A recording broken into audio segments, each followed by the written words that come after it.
Hello, warriors. Today I wanted to talk about a fragile topic that some of us get caught up on and caught up in. And it's not fun. Um, this has to do with uh, boundaries and freedom. It really does. So this is a difficult one because you want to be clear from the beginning.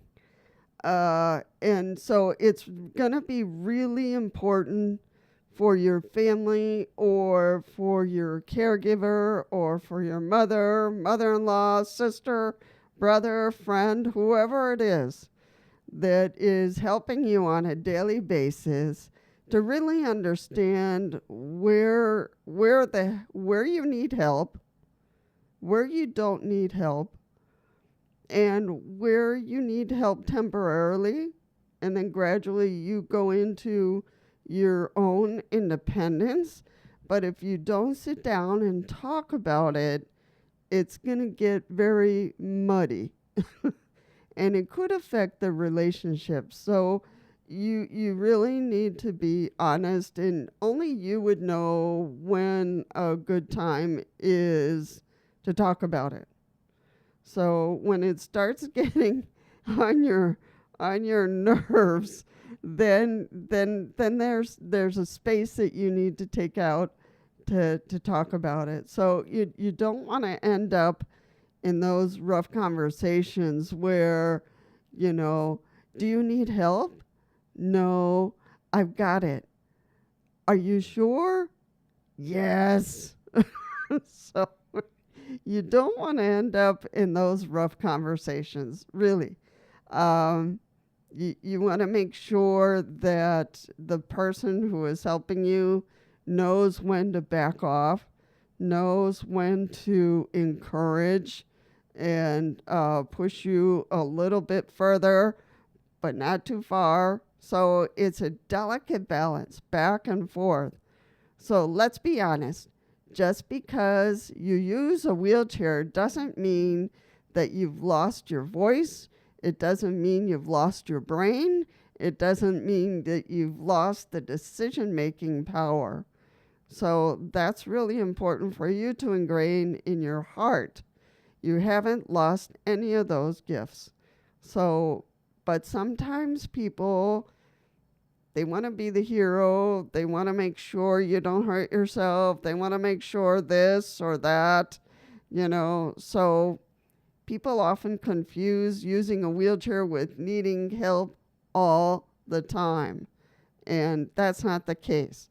And there's going to be some things that you're going to want to grow in independence. For instance, I have some of my lights are plugged into Alexa, and she turns on and off lights for me, and so I don't need help with that. I don't need to call somebody to turn on the big lamp. I don't need somebody to turn on, the back lights for me.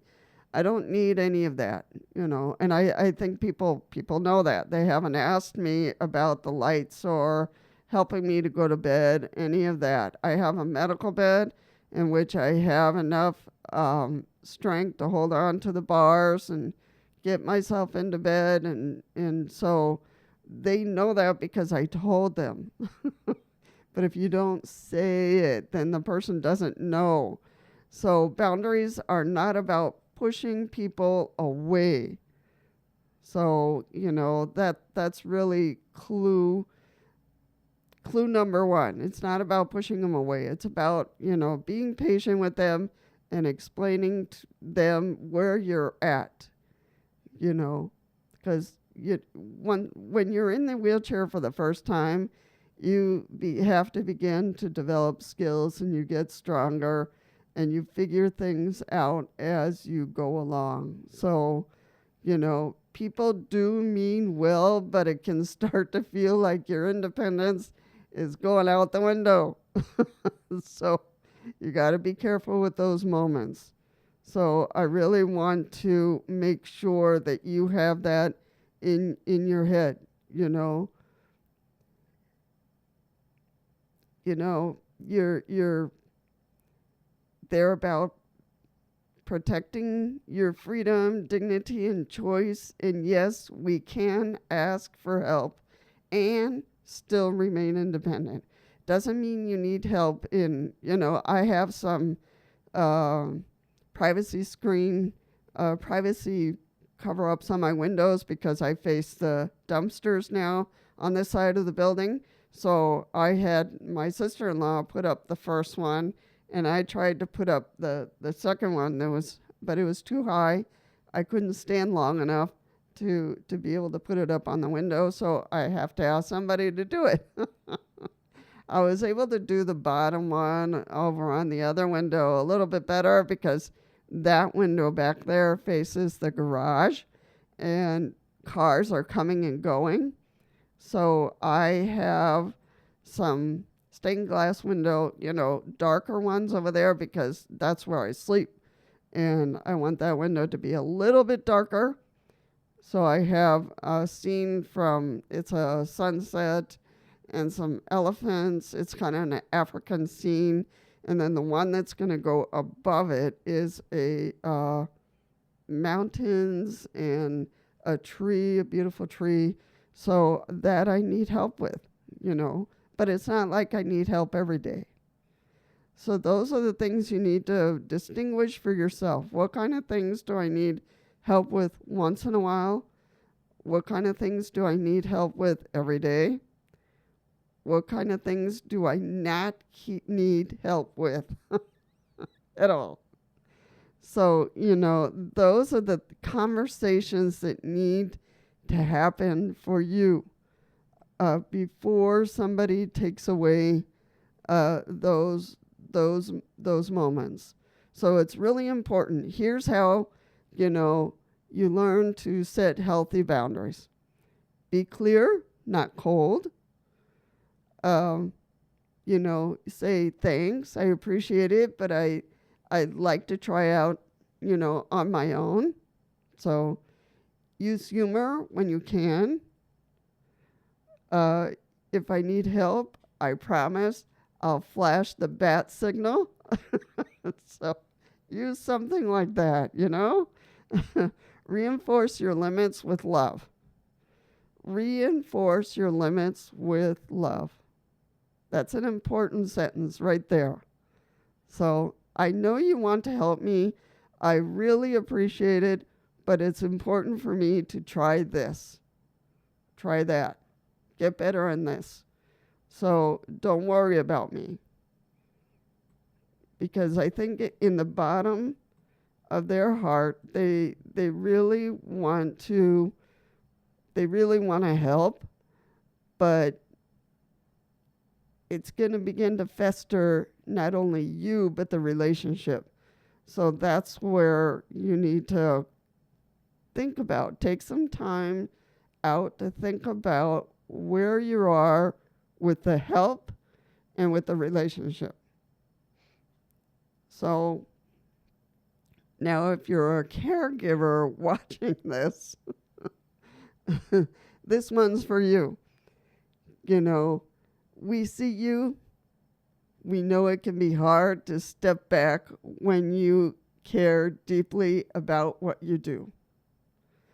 But you have to always be attentive to where we're beginning to branch out, where we're beginning to develop some skills and we can do something on our own. For instance, transfers. We go to rehab, we learn all kinds of things, and gradually we begin to transfer on our own. And we don't need like the belt and all this kind of stuff, the lift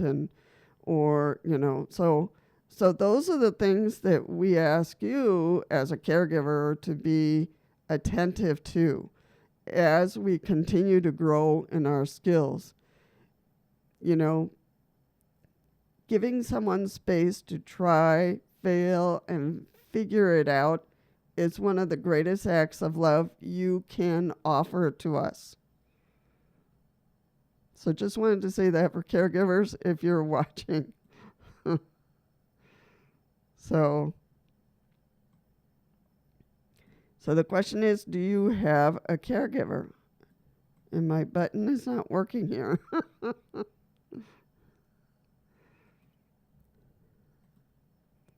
All right, there we go. So, would you like to help, or do you want to try it on your own? So the question is, do you want help? The person in the wheelchair, or, do you want to try it and have the caregiver just standing by? And then the caregiver, how can I support your independence today? And that's a really important question for the caregiver. How can I support your independence today? So then it's more a dialogue. You open dialogue, and in the questions how and what, and I've talked about this before, in the dialogues, how and what are very important opening conversations about independence. So how can I support your independence today? What kind of things do you want to change? So it's the what and how questions that are critical not only for the caregiver or the person who's trying to help, but for the wheelchair user as well. So here's the flip side. So pay attention to this one. As wheelchair users, sometimes we feel like asking for help makes us weak, but it doesn't. It's because we really need the help. Asking for help when you need it is a sign of strength and self-awareness and humility as well. What matters is choice, your choice. So when you want help, who you accept it from, and what your limits are. And that's important. You really need to know what your limits are. And some people don't do that. They really don't. And then they want to do everything themselves, and then they end up hurting themselves, and then the caregiver, the person who's trying to help you, feels really bad because they weren't there. So, it's a lot of self-care that you need to figure out, okay, what kind of things I can do by myself, and honestly, what things can I not do by myself? So when you need help, who you accept it from, and what are your limits? Do you know that? Do you accept that?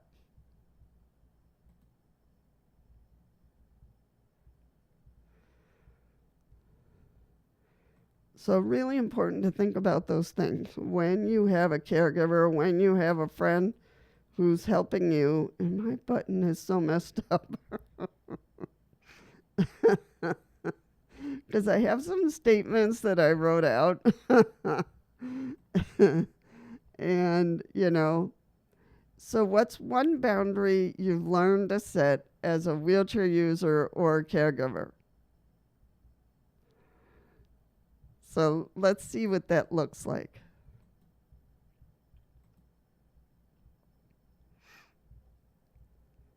All right. So those are all important questions. And use what and how. What and how is important because they're non-judgmental questions. Non-judgmental. So the caregiver doesn't want to judge you. You don't want to judge the caregiver or the person who's trying to help. And here we're here as warriors to get stronger, to get more independent. But there comes a point where you can't be independent. There are points where I'm not independent yet, and that's okay. So you see what I mean? So it's really important to get to that point where you can be honest with yourself and teach each other, because that's what this channel is about. To help each other grow as wheelchair users, independent, but with some help. So here's the truth. Here's the truth. You can be strong and still need support. You can ask for help and still be fully independent.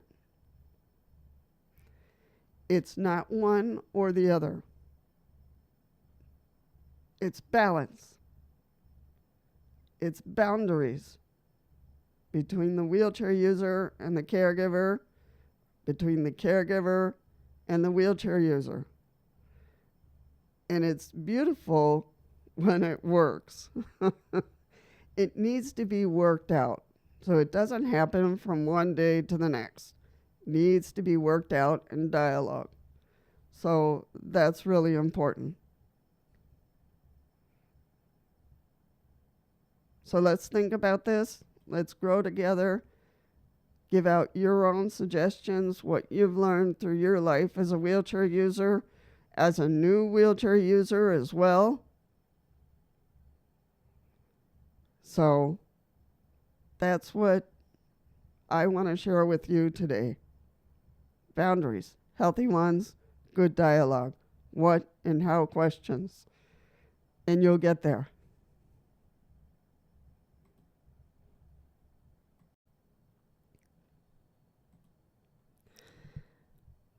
What's one boundary you've learned to set as a wheelchair user or a caregiver today?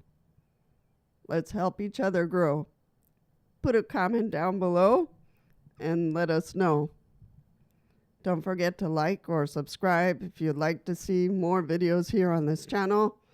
And don't forget to watch the next video coming up here. It's somewhere down here or up there. I don't know where it's ever going to land. All right, warriors. I'll see you in the next one.